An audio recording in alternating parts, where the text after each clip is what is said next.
Hi guys, so ito yung sitwasyon today guys.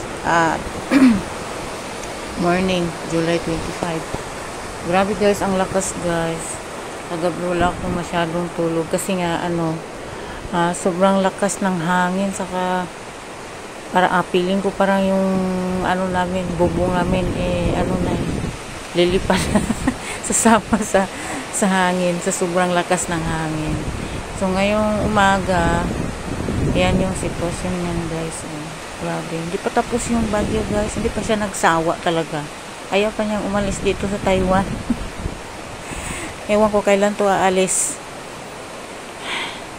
So yung person walang tulog dahil sobrang lakas ng hangin, yung ulan. So sobrang ingay. Ay, ang alaga ko rin maingay din. So, ingat-ingat tayo mga kababayan na andito sa Taiwan. Sana today tapos na to aalis na siya sa sa Taiwan. Pero walang baha dito banda sa amin, guys. Okay pa naman yung yung labas.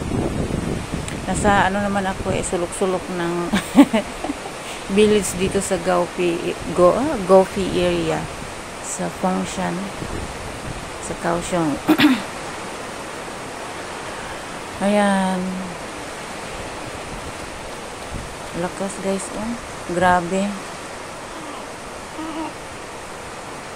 Noong 2016 malakas din yun, yung namin, puno namin dun sa baba talagang natumba siya.